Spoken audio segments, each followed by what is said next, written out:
Hello everyone, welcome. Thanks for coming. I'm always acutely conscious at this point in proceedings on a conference day that this may well be something scheduled at this time could be the last barrier between you and a room, a meeting with someone in a pub, that sort of thing. So I'm deeply honoured, as we all I think on the panel are, that you've chosen to take that time with us and nowhere else. We are told that Peter Foster will be joining us as soon as he can. He's been snarled up by something on the way here, but he should be joining us in just a few minutes.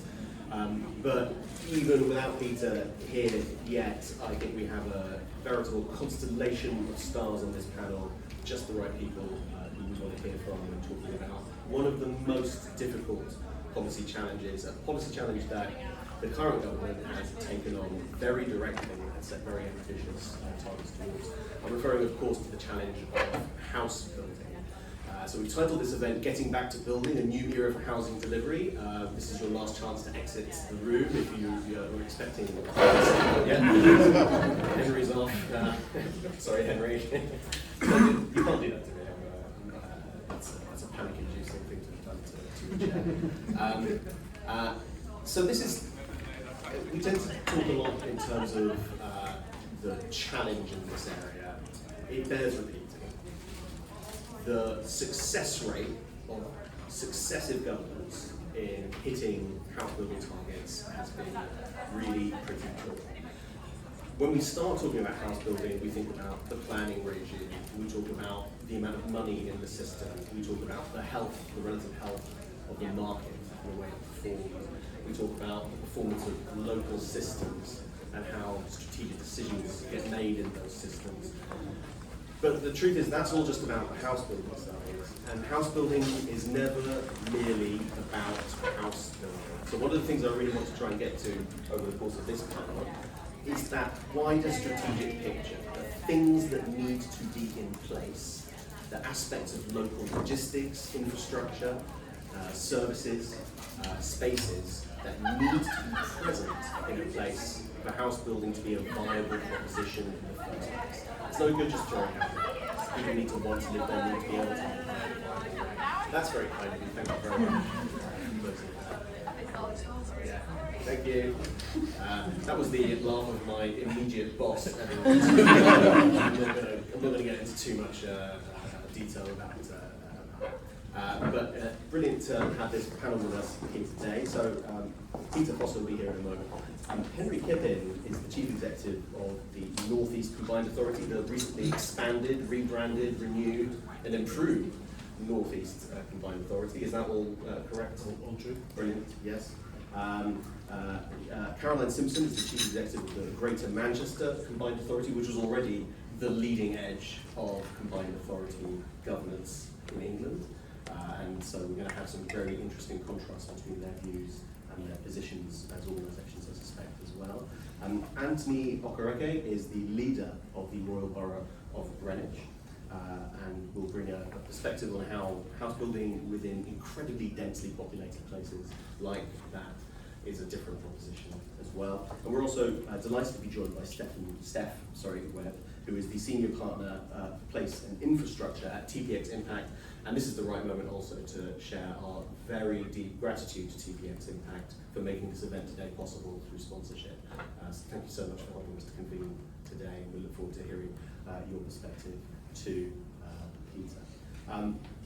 So recent movement in this area has been interesting, perhaps confusing for those who haven't had a chance to wrap themselves around the relevant policy documents. We've got ideas about brownfield passports, renewed local development order systems. That builds upon the pattern in recent months of central government setting out ambitious new housing targets, shifting the planning policy framework. In a moment, I'm going to ask our panelists to share their initial views on today's brief, but as a framing thought, there's a lot emanating from the centre here. We're also supposed to be in the midst of a devolution revolution, a devolution revolution, if we want to make it right. There's a certain mismatch between those ambitions. If central targets are a primary way of creating the conditions for house building and development, then how does that square with the devolution revolution? So that's the first thought from me, but you're not here to hear from me. I'm going to hand straight over to you, Henry. Well, not sure I heard the question in the middle of all that, but I'll have a go anyway. Yeah, just your thoughts. So the perspective from the northeast is exactly what you would expect in terms of welcoming absolutely a renewed focus on house building, welcoming with kind of one eye slightly closed and wincing the 45% uptick in numbers that the region will need to see, but also needing to see more in terms of powers, finance and collaboration, co-production, frankly, with our central government colleagues in order to enable that. We're a region that is, I suppose, diametrically opposite to the southeast in terms of its challenges. We have challenges, the challenge of viability primarily and land value, and we also have a public policy challenge in that most initiatives over the years to scale up house building are focused on where the return is highest and the process is quickest and less complicated, which ends up with volume building in the southeast. Right? So in order for us to deliver on any of the promise, we need, and I'll kind of put this out there as a start of the term that we can then discuss, and Caroline might want to take on, a very different settlement with Homes England in order to enable that. We need that framed within a different settlement around devolution and growth more broadly. So we have a more fungible investment fund that can support development and house building on some of our more complex sites where actually the traditional cost benefit doesn't necessarily work and the social ROI might be just as important. And we need long-term certainty over that. And I put those on the table as sort of three things that go hand in glove with then what you describe as that dialogue, if you like, about devolution and where it heads. I hope that we will see a really positive 6 months to a year of policy development leading through an industrial strategy and into the SR next year. But there are lots of ways in which you could undermine exactly what you want in the northeast of England without going the full hog on devolution. So that would be, I think, the position of our region in relation to the challenges you set out. Okay, that's a really helpful thought about one of the kind of the risk factors, but also what might be needed at the scale that you operate at. Caroline, in a way, we might, and maybe you're going to tell me how wrong I am about this. Greater Manchester is on the cusp of getting hold of some of those abilities. That longer term capability of planning might come alongside not only the more kind of stable, mature version of regional politics that Greater Manchester is emblematic of, but also the departmental style single settlement that is said to be coming your way, is promised to you, I think, in the spending review. Is that your reading of what's happening next, that Greater Manchester is now going to be expected to use those capabilities to do the kind of things that Henry just referred? So I think, firstly, there's no contradiction between national housing targets and the work that we're doing in Greater Manchester. We have exactly the same ambition to deliver housing. We have a housing crisis. You only need to look at the rising costs of temporary accommodation, the numbers of people waiting on our affordable housing waiting list. We know a housing market fuels an economy. So, you know, our ambition completely matches.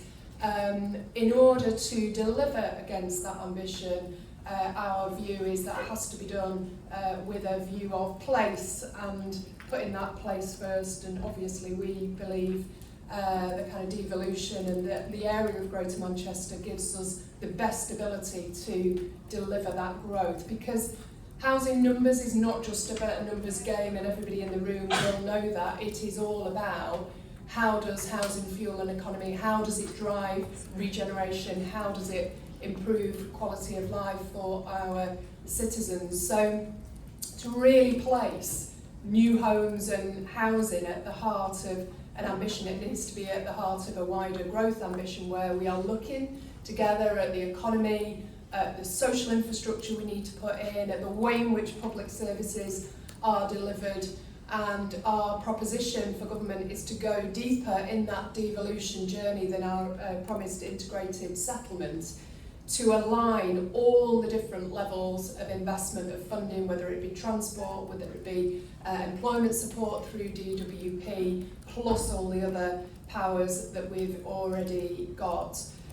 But what we think we need is much more flexibility about how capital is invested to fuel that housing market. Pipeline is absolutely everything, so we've been working really hard over many decades in Greater Manchester to develop a real solid pipeline of housing growth, but there are challenges, as there are everywhere, and I'm sure even in parts of the southeast around viability that we need to get through that actually start to create markets if we intervene in them in a more flexible way. And what we've done in Greater Manchester through a spatial planning framework already through Places for Everyone is actually given that the planning conditions are already there to deliver housing growth. So we're not in a position of saying, actually we need additional planning tools. What we need is more access and flexibility, and Henry mentioned funding and the resources through Homes England. We want more direct accountability for Homes England to what we're doing in the region, to sit alongside us and absolutely be part of the team day in, day out, working to deliver those regeneration benefits and housing growth. And only then can we match all the tools that we've got, our investment capability collectively as 10 authorities, a transport authority and the combined authority, with all the private investment that is there to flow in to our economy. We match that with all the public funds that are available as well in the most flexible way possible, because we've got the evidence of what works and we've got the pipeline, we understand the sequence, and we're already aligning all our transport investment, all our local powers against a very clear plan for housing growth. That's really helpful, right? If I can do a quick follow-up to both of them, since you're coming into similar questions from slightly different places. I think there's a question that many people in the audience will want answered, which is the extent to which you're pushing on an open door or a locked door when you have, and you and your colleagues have these conversations with the government. So I think time will tell, to be honest. I think our integrated settlement that's already in place that you referenced earlier, we're working really hard to get that in place for April and continued commitment for that, but we're looking to go deeper and we're looking to go quicker. I think time will tell as to whether that actually materialises into policy and departments release the various powers and funding and capability.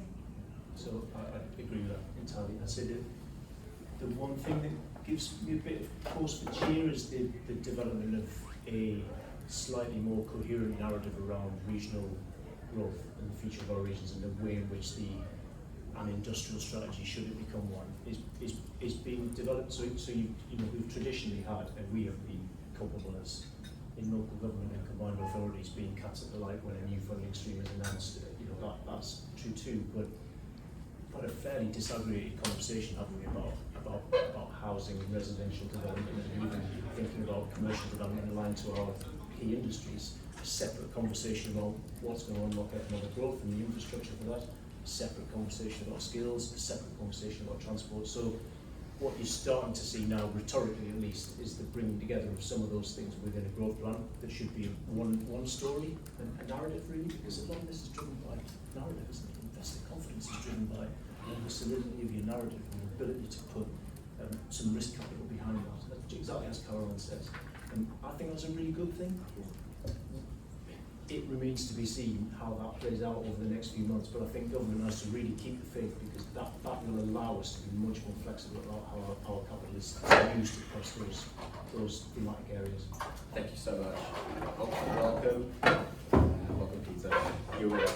Yes, apologies. So it's that time of day when journalistic deadlines intrude, and I find myself importuned by the news desk. I think that's I'm here. I think that's a perfectly fair excuse. We're so grateful for you to join us. I'm going to run down the table and give you a chance to catch your breath. Good, thank you Coming very back much. and asking you the hardest question I think of. No, just a joke. Anthony, we were just talking about the importance of narrative. That's, I think, a really important point that Henry said. There's a political perspective here that's so important to count in. You're coming at it from a very particular angle, the leader of a place with incredible density, very different levels of demand in housing, where conditions are a massive question. What is the narrative that helps to cut through? What's your view on this essay question? So, as leader of the council, I would say I'm always looking into the future about how I provide for communities, how I re-envision and reimagine spaces. And in doing that, it takes a lot of ambition. But it's also the one area that feels like you have your hands tied behind your back, right? You think, actually, it should be easy to deliver housing, actually, it should be very simple. But local authorities over the years have had their resources taken away, cut down, and not be able to respond to the changes that are happening in their communities. Population increase, more demand for services. So it then makes them be on the back foot when they think about the vision of their place. And ultimately, that's the most important thing that our industry needs, that housing needs. It needs us setting out that place vision of how we want an area to look like, so that the market can respond to it, so that we know where we're going to place our investment, and so that that isn't being done in a siloed way, but a more joined up way. And therefore that vision is where local authorities need to be resourced enough to continuously think about how they reimagine their communities, how they restitch places. That's a continuous thing. It isn't done every 5 years, it's done continuously. And council needs to be empowered to be resourced to be able to do that. And right now the resources isn't there. We need to lead that drive and have that role, that place-making role that is all about master planning, thinking about how you tackle public health through making new communities, thinking about how you create new transport in areas that allows people to live their best lives. Not responding to issues of a family who's now in temporary accommodation and a child is living there in hotel temporary accommodation, not able to get access to a hot meal, because that's where our energy is focused, isn't it? That's what we need to shift. So getting that vision back in place is really important. The next part I will say is probably more trust is going to be really important. And it's nice to see government speaking, the new government speaking. There's a change in attitude. It's almost a sigh of relief that there are adults in the room and the weight on our shoulders is being lifted little by little. But we need more trust. And when the government mentions devolution, obviously London is the area where we have the Mayor of London, we have 33 local authorities. And in Greenwich, we're in the perfect place to benefit from devolution. We have the Thames Mead and Abbey Wood Opportunity Area where we want to unlock 15,000 homes. We are working within a strategic board with landowners, the GLA, government, to be able to bring forward a business case to get a new DLR station. But often it's felt like we're not working with partners. People keeping their cards close to their chest. Government being more critical friend on the board, rather than actually saying we need to tug at something and get it there together. And in that devolution piece, that's going to be really important, because it just doesn't work when government gives funding to the mayor, and we have to bid to the mayor to get it allocated. London knows where its strategic sites are. London knows where its transport needs are. And collectively we need to plan our business case around that to make it happen. So that means where government is talking about making more devolution, giving more devolution, we need to think about how we collectively make more joint decision makings together, collectively. We know where our strategic sites are. We know what our investment case, we've done all of that work. It's just about getting the cash injection to make it happen and saying this is the priority list of where we're going to see growth and where we're going to deliver growth, and align that with a new talent strategy to make sure we can get the growth and the economic benefits to support our local residents.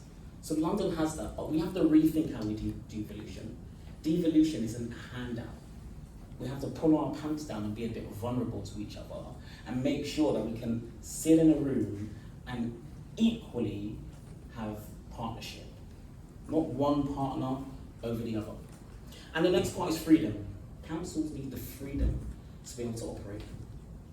I think we've shown really well what we can do when Theresa May lifted the HRA cap. We went out there and we delivered. We need freedom to be able to CPO, bring sites together, work closely with more strategic partners. We need that trust and freedom to be able to live for our communities. I think once we get there, I think we'll get that right. Thank you. That's absolutely fascinating. Thank you so much. Stefan, I'll come to you next. When you work closely with institutions of the state on these kinds of questions, what are the themes? What are the things you hear again and again? So, just quick bit of background really. So, my devolution journey is the wrong way round. So, I started working in neighbourhoods, in neighbourhood renewal projects, and then moved on to working for the Great Line Authority, looking at kind of sub-regional regeneration, things like Thames Gateway, and now for my sins, I'm working in central government, supporting people like Desnes, Landbridge, and MHCLG with kind of digital transformation of those systems. So I've done that the wrong way around as well. I've gone from kind of real life projects to kind of ephemeral digital things. But I think that that brings to mind kind of three key things really that I think can be part of a devolution settlement that aren't often talked about a lot. So devolution is the answer, but kind of how can central government do better and make it even easier? For sure, provide more powers, provide more funding, but there's probably a lot more they could do. So I don't think that, unfortunately, there's going to be a devolution settlement where there's extreme release of funds. There's always going to be some kind of relationship and management of public funds by central government. So how can government do that better? So at the start of my career, all I was doing was writing application forms for this fund, for that fund, and actually, getting development away in a place is a horrible cocktail of funding at the best of times. Yet most government departments have no kind of pipeline of when funds might be coming out. They have completely different application forms. There's no coordination between different departments about the criteria, about what information can be provided. And there's no real knowledge and reuse of data about those places. Every time someone has to fill in, I am from this council, this is my socio-demographic profile, here's my 5-year land supply, every single time, even though somewhere in one of those departments they'll have that information. Yeah. So what can government do better? Some of the biggest silos are between different departments, and you need funding from MHCLG, from Homes England, from Desnes to deliver affordable net zero homes that mitigate climate change, for example. So what can government do to kind of join up around funding? The second point I'd make is around data. So in my career, my job was always, whether in a local authority or regional, just kind of going around and connecting people, getting the policy to talk to the transport planners, to talk to the fund, like Homes and Community Agency funders. And that's where I developed, I guess, my predilection for like data and maps. Like that's a good way of telling people, oh yeah, you're doing this in the same place for the same lead time potentially. And government, central government, has incredibly useful information for local authorities that it doesn't distribute well. So to give a particular example, we're working with Desnes at the moment on heat network zones. So to identify where heat networks are the lowest cost, lowest carbon solution, they pay enormous amounts of money to people like Arup and AECOM, who then do tons of kind of research into buildings and heat networks, and then they tie that all up into a model that spits out the zone. But all of the data that's gone into that model will be hugely useful for local authority retrofit efforts, for example. But the way that model was procured, it's quite difficult to share that information with local authorities. But it's public money going into central government to produce a policy for local authorities. So how can government open up that kind of data, go into that kind of endeavour, thinking about how they can share that information with local authorities? Equally, the data held by people like Ordnance Survey, like Land Registry, yes, there is something called the Public Sector Geospatial Agreement these days, I think, which in principle means that local authorities can get good maps and stuff, but it's just really hard. So how do you make it reduce the licensing conditions, open more of the data, even if it is to regional authorities? You can get a really, really good picture of what's going on in your area and help kind of use that to get people to collaborate around. The final point is around kind of policy design. In that journey, the wrong way in devolution, I was always slightly worried about, it felt like a bit Wizard of Oz-ish when I finally got inside the sausage factory of like government policy making. And too much of it is kind of policy making, is writing something down and thinking it will happen. And too often there's some think tank reports, there's some insight, something is written, and then everyone kind of walks away a little bit and is quite proud of themselves and they'll do well. Designing policy. I often bumped into someone called Chris Brown, who used to run a development company called Igloo. He always used to say, like, I want to bring someone here to this housing estate. I want to bring all the senior officials, who came up with this policy about energy efficiency and building safety, and this bit of planning. I want to show them, I want them to explain to me how I'm meant to deal with all these competing forces. And too often, again, another silo thing, different government departments aren't talking to each other. They aren't thinking about adherence. And they aren't thinking about that end-to-end journey of where policy hits the ground, how it goes through regulation, and how often council planning officers, property developers, they have to deal with that. And where we've been involved in some good projects is where you design that policy with local authority leaders, with planning, with planners, with citizens, and you kind of shine the light back almost on the policymakers saying, well, is this what we were assuming would happen? So I think there's a lot in devolution where central government can be continually iterating what it thinks devolution is and saying how it thinks certain mechanisms will work, not realising it doesn't have the answer, it just has some assumptions that it needs to test with the people it's going to impact. I think it's such a helpful combination of variables that you've presented to us now. I do feel personally attacked by your point about think tankers, right? and I'll get over it, but I've got my own. Peter, finally, sorry to keep you waiting. So I think I might be kept you lot waiting. I guess in one way your role gives you a bird's eye view of the way this fits with all the other competing priorities at central and local levels. So I suppose my kind of overarching question, of course, share your wider views on the essay question, but how would you rate the plausibility of the mission that's been presented to us, the targets that we're told government, the state will achieve in housing? Deeply unplausible, but that doesn't mean, in terms of the 1.5 million. So no one's built 300,000 houses in this country since 1977 a year, and that year half of them were built by councils. And we ain't going back to councils building. Now there's some talk in Whitehall of, public interested land assembly using CPO powers, create a kind of guaranteed driver to widen building supply chains, rival the big developers.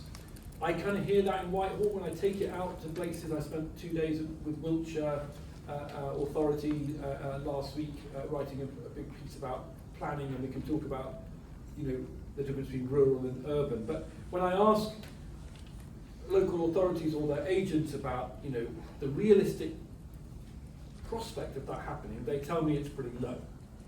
So if we are accepting that these 300,000, more than 300,000 in the fifth year of the cycle, because they're not going to build even 200 like this year, are going to be built by the current system, and that is what they are suggesting.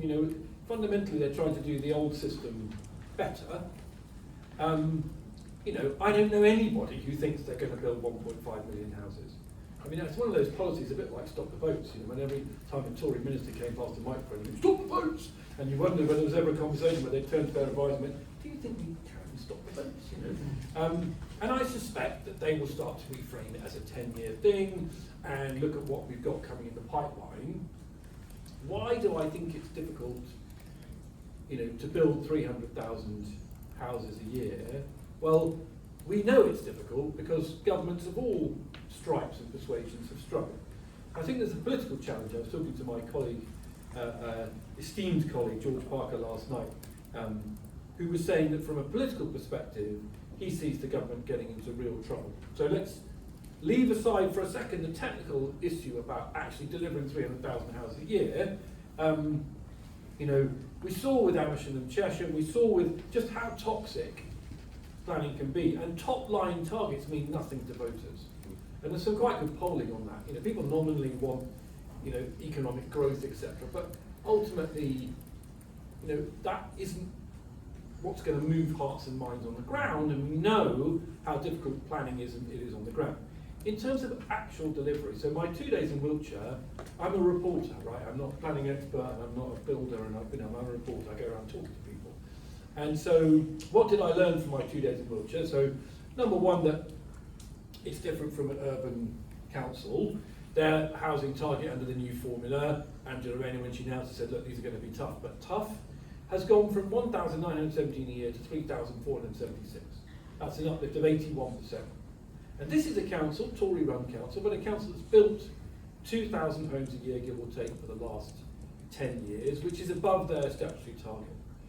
Why, when you ask them, can they not build 3,500 houses a year? Well, point one, the developers and those who have options on the land play this game where they constantly keep the available land supply below 5 years, below 4 years, so the presumption of consent kicks in. And they use that, and this is what you are told by the council officers and the politicians, they use that to make sure that they never get, or that they avoid having to do big developments that are part of strategic local plan. And someone on the other panelists was saying, actually what you end up with, according to the leader of the council, is cookie cutter developments of 50 here, 100 here, and the infrastructure's not there, connecting them all together, and the endless negotiations over 106 agreements and what you can and can't. They take so long that actually one of the big developments they're trying to get through, they've had to renegotiate all the 106 because the demographic bulge has come through and they actually don't need so many schools. So now they're arguing again over how much affordable housing should be in this development. I mean, you can just see how it goes round and circles. Secondly, on the other side of the fence, it is clear, so I went to a forum, a kind of feedback forum, and it was feedback indeed, for the planners and the land agents and the consultants, who were pretty fed up of having a pretty rubbish service from the planning offices, right? And they're trying to fix that. They've got, another 18 people, etc. But the feedback was, we don't get much help pre-application, people kick stuff down the road, the speed at which we get replies is incredibly uneven, etc., etc. So, the government's going to produce 300,000, I wish, 300 planning officers. Well, that might fix Wiltshire. And then I think there is the sheer reality of what it takes to plan a large development now. So everyone, I'm sure in this room, phosphate, nutrient neutrality, biodiversity, net gain, etc. Those are all good things, right? None of us want to see the continued depletion of our birds and the butterflies, which is happening at the most alarming rate. And none of us want to see the rivers and the watercourses full of junk. But the reality is that makes building more expensive and more time consuming. And the systems that sign off these mitigation strategies, which ought to be there, I am told, are rubbish. It takes ages for the environment agencies actually. So you put all that together, and that's just the thing. It's hard to see, honestly, how they're going to build that target. I suspect they know that. That said, and then, I'm not, but clearly there were some reforms put out by today, Rayner, on the urban thing, and there is a conversation about affordability ratios in Greenbelt, but also in urban areas, and the cost of remediating brownfield land, and whether the government is going to invest sufficiently to do this. Because what people tell me in Whitehall is the truth is we've invested at about the level that generates 200,000 houses a year. Are we going to invest at a level that's going to produce 300,000 a year? Now, don't think Rachel Reeves in the audience, but if she was, I suspect she'd say no. And I think that's a conversation that needs to be had. And I think they are, and then, so the last thing I would say after all that sort of practical doom and gloom is that when I talk to people in Whitehall who have been around these bushes many, many times, they will tell you that this government is really serious about this, right? They might not be publishing their industrial strategy till the spring. They might not have worked out what they're going to do with Skills England, but people who've watched, endless iterations of this say that actually there is a real political will here. The government has hitched quite a lot of bandwagons to 1.5 million houses, to driving, we haven't talked about the skills piece. And so that can only be a good thing. And I don't think they'll have to manage the politics of not hitting the 1.5 million. But I don't think we should get overly hung up on the fact that there probably ain't going to bowl 1.5 million in the Parliament. I mean, there's some miracle happens. But acknowledge the fact that there is, you know, from the Deputy Prime Minister to the Prime Minister, real political will, you know. Pennycook as a Secretary of State, someone who doesn't know what he's talking about. So I think they will make progress, but they ain't going to go 1.5 million. Don't we, and it's a question for anyone who wants to answer, but don't we end up with a situation where there's a national political disappointment of missing your very clearly stated target, and then there's a local set of political disappointments as people have things built that they're not very happy about? I'm trying to puzzle out the political incentive structure. Yeah, and the local politics, arguably, they may find a bigger break than the national one, I think.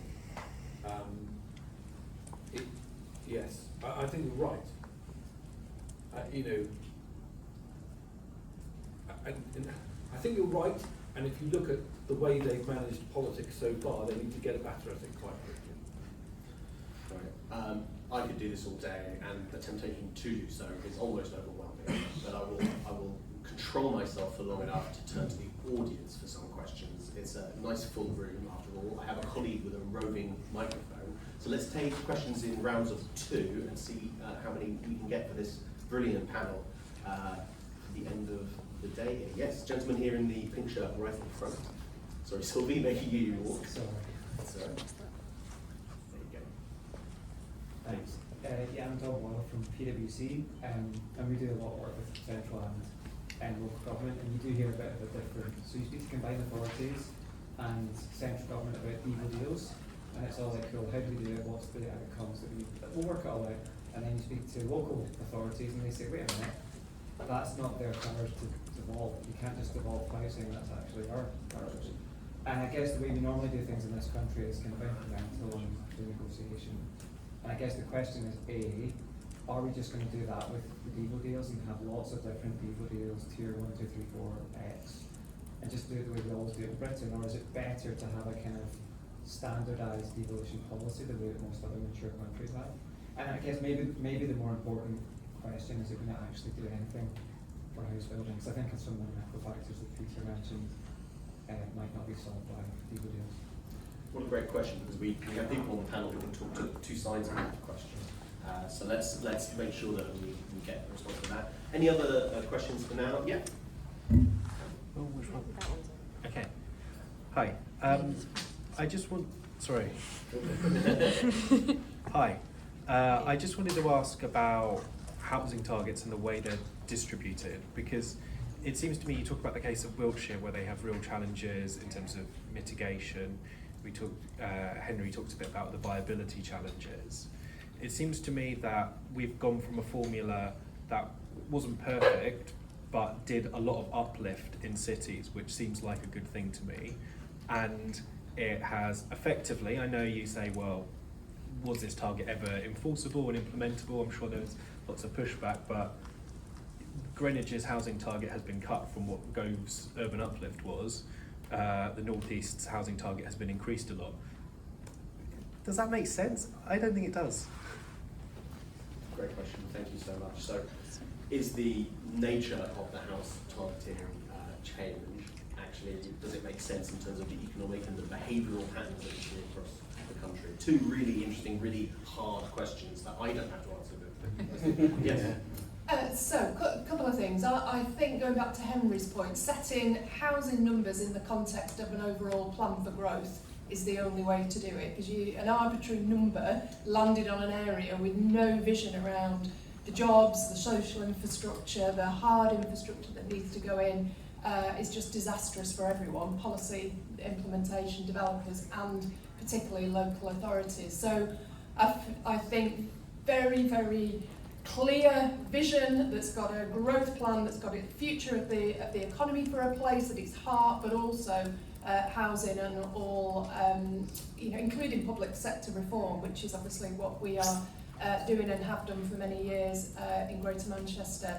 I think in response to the point about one size fits all for devolution, I think it's very difficult to put that back in the box now because we've got so many different models.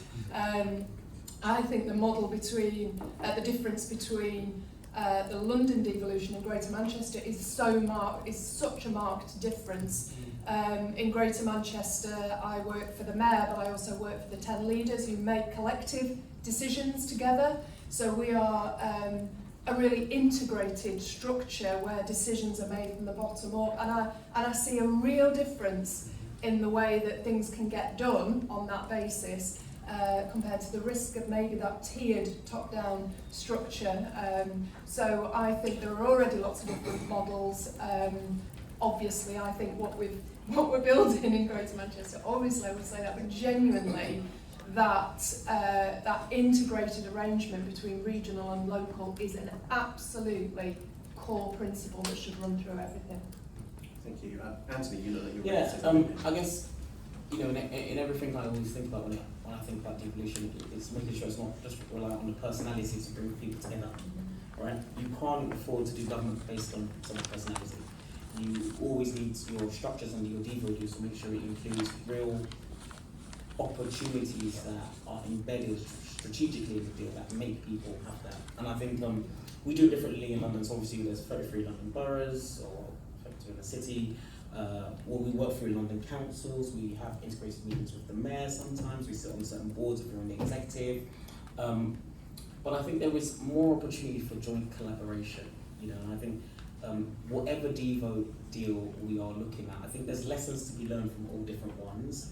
And there's that best practice that we've got to keep sharing and improving it. It's a continuous learning process. It's not just simply, that's it and it's done. We have to learn from each other's systems to get to the right area. And I think since devos have been brought in, everyone has been on that journey. Everyone has always talked about the positives and negatives. We are still learning in London, and we can see where there's an opportunity to influence, you know, around TA, around talent, around growth. So many opportunities to learn there. I think you made a point excellently about housing targets. You know, it has to be planned through growth, all of those kind of things. I think we are doing that. I think we are, you know, we've got a lot of developments coming forward. I think that point and specifically to London, I made the point about an injection of cash. We are at risk of just stopping now, right? Homes are not going to be built. Housing associations are not building. It's now more expensive to build. I think where government needs to focus their attention is, it's great to see, you know, passport plans and all those kind of things. Great, because actually if we've got a vision, then it just goes straight in, because we shouldn't be spending time on small details. But right now we need to think about how we enable London to keep building the homes that they need, because everyone is struggling now. I think we can argue about the other ones later. Thank you. Henry? Yeah, I'm with Caroline on the delivery question, the part of the answer anyway. I'm just musing on, given we are sponsored by a think tank and it's the middle of the afternoon and it's time to chew on a public policy question. It's a very, very interesting question, I think, about whether you're shifting towards a more regular version of devolution that's framework-based, that's everyone everywhere all at once, that doesn't go deal by deal. And you know, that's quite a profound thing. Changes the way the mayors behave. Because to date, if you think about Ben in Teesside and you think about Harney, a lot of the cachet locally has been about being able to do a deal or get some money or do a thing with Whitehall that wasn't possible for the region otherwise. And as soon as you change that, or as you start to change that, the role of the mayor has to be different. You load onto that a really, as Peter's rightly said, quite aggressive set of housing targets. The identity of the mayor then changes again relative to the local authorities around them, particularly if you've got statutory spatial planning powers in the mix as well. And I say that as I was counting up, I've negotiated or been part of the team for negotiating 4 devo deals now, and I totally get the politics of going tactical and bilateral to multilateral. But it's a bit weird. It feels a bit weird to me because devolution's now shifted from being an economic experiment, if you like, and the analysis that went into the first GM devo deal bears that out, to being really a set of unanswered questions about how you regularise governance across the country. Completely different thing. Completely different. You know, first example is Treasury. It's Jim O'Neill and George Osborne. It's tightly managed ROI around jobs and GVA and private sector leverage. The last deal I did, nowhere to be seen.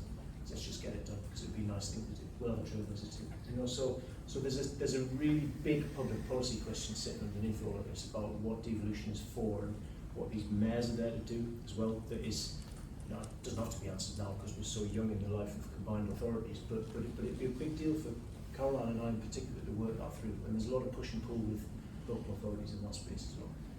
It's a fascinating point, and I suppose one of the potential virtues, there's a lot of ink spilt on two sides of this debate, but Devo deals, whatever else they do create the conditions for quite bespoke outcomes in a particular place, in a particular region or sub-region. And so there's a pivot, as he's saying, towards a more universal kind of approach. That I'm not saying it's a good thing, but it's just, yeah, no, it's a a shift. Should they not homogenise over time? I think, Just suppose a natural process as more and more. I don't know. I don't know if that's the right answer if you base your growth plan on a coherent economic analysis of the functional economic geography. I don't know if that's the right answer. But what I do think is, as you shift away from competitive tension between them all, potentially, you get the ability to collaborate across combined authority areas in a way that's completely necessary.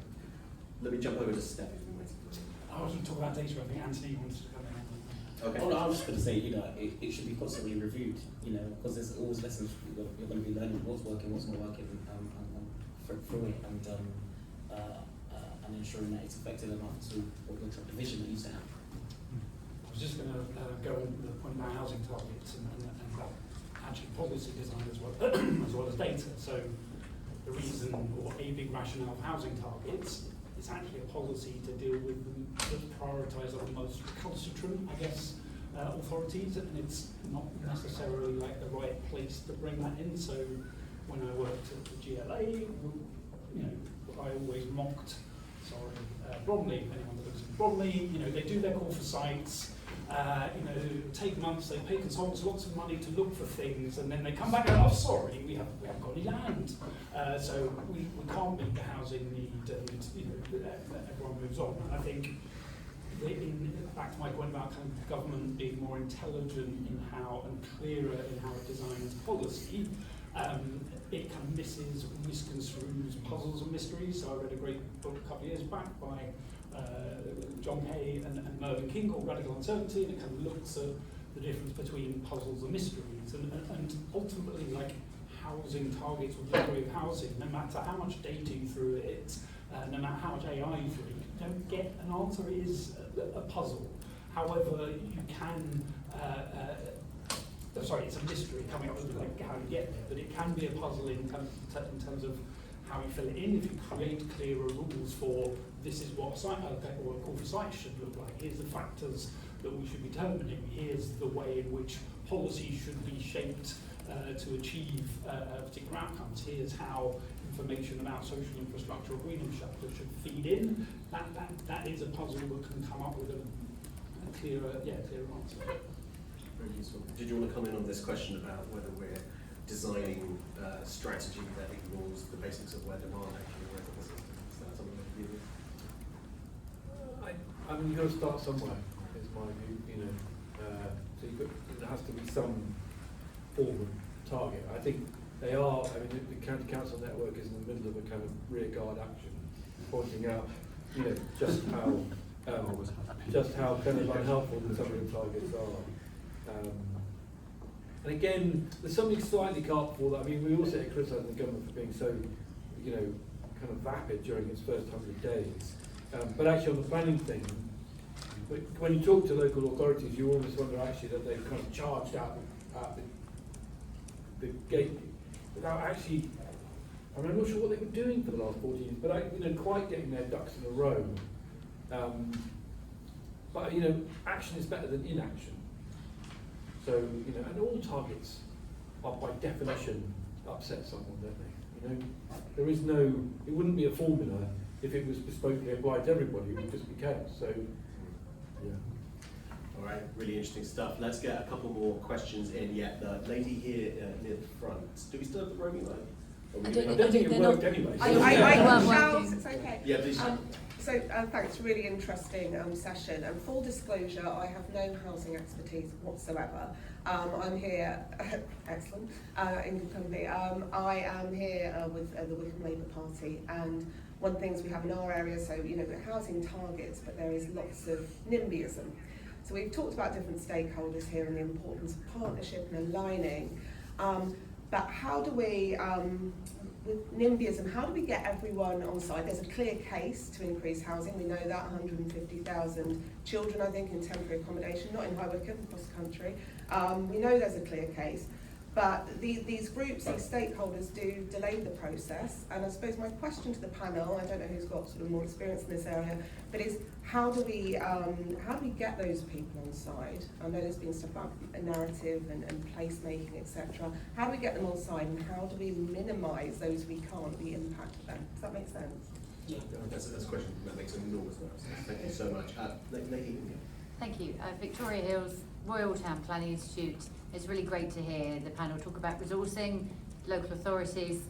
I guess my question is really within that context. Local authorities are doing a lot more of things that they never used to have to do. Adult social care, child social care, etc. And I've not heard much talk of that. If we're going to build more and expect local areas to build more, how do we solve that puzzle? It's not quite a mystery, but the puzzle of what my members say, private and public sector, they're split down the middle, is the resources that they're generating a lot of the time. They won't say this publicly, but they say it to me privately. They're making money for the council out the development process, but that money's not going back into the development process. That money's going back to deliver these really, really essential services, whether it be children in homeless accommodation or adult social care. So how are we going to build more when we've got that system in place at the moment that is, every time they're moving forward, they have to take a step back? Just interested to hear any thoughts that the panel have, because we're not going to get building again with the existing model where councils have to deliver these services, because there isn't any money to build more council houses because they've got to deliver. It's quite a big question, but interested to hear any thoughts. Now, in this devolution arena. Two really useful questions. So tackling NIMBYism, understanding the drivers of it, creating the conditions to resolve that, I think is a puzzle that we're going to really want to address, and maybe we don't have the direct answer for. But yes, the challenge within the context of financial crisis, if we put it that way, where local authorities will simply inhale the proceeds of successful development and redirect it into addressing statutory need and demand. This is a good moment to plug that we have a paper on exactly this subject. I didn't know, honestly, I didn't know. It's not the answer that you wanted. But let me hand over to the expert panel here. Yeah, I kind of think they're the same point in a way, which speaks to your point before about just the fragility of local government. Yeah. I think we cannot kind of skirt over that in the whole of the planning and growth agenda, because a strong local government sector means you have really good quality local place leaders who are in it for the next 50, 100, 150 years, that is backed up by a council that's able to deliver good public services, that gets a confidence from its local community, that then builds and enables a community to move forward. And without a well-resourced, strong council and local government sector, I think we're going to really struggle against the ambition, and we can't underestimate how difficult things are at the moment. That's not to say that that solves the problem of NIMBYism, and I don't think there is a solution, at its heart really, in terms of people not wanting homes built where they live. But I really believe in actually a strong place leadership role at a civic level, backed up by really strong council with good teams that are absolutely committed to their place, which they all are, but absolutely strung out firefighting with immediate problems that are very often life and death. And actually planning and house building isn't life and death, so it's no surprise that that decision and those choices are taken day in, day out. I see Anthony and Steph both want to come in. Anthony, this intensely political question. Yeah, so I guess if we continue the way we are at the moment, we will make the same mistakes of the past. and we will make sure we will create more invisible inequalities, and that's what we want to get away from.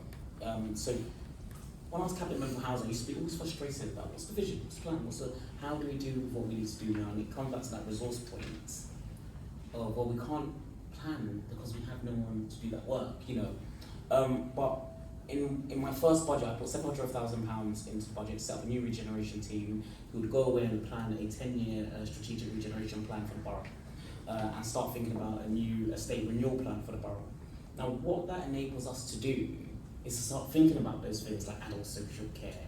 Where are our elderly going to live in the future, and how do we support them? How are we going to deal with our existing estates that are falling down and are suffering from damp and mould? All those wicked issues that we have needs that strategic vision planning to be able to deal with them and tackle them. But even through that, by having a plan, then you can be more realistic about the community, the conversations you have with your communities.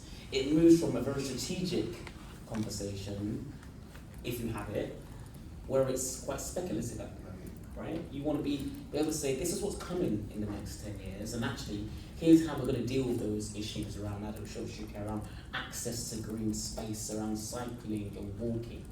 And lastly, I think it's really important to celebrate good development. We need to do more to celebrate good development.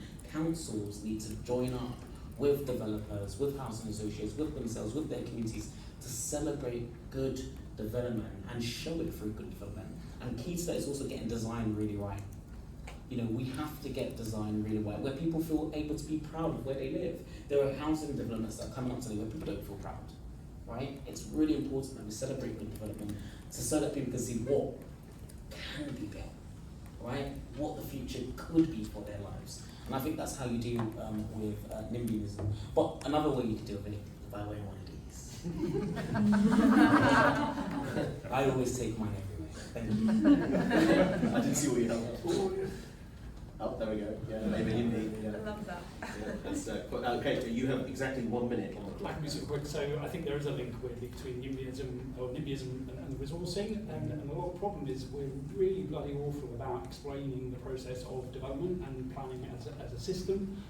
So the first that most people engage with the planning system is a laminated site notice that says you can have 50 stories like around the corner from you, or a 300-page local plan that, well done if you get past the first 10 pages. So how do we design the words, literally, of the planning system to be more engaging, more truthful as well?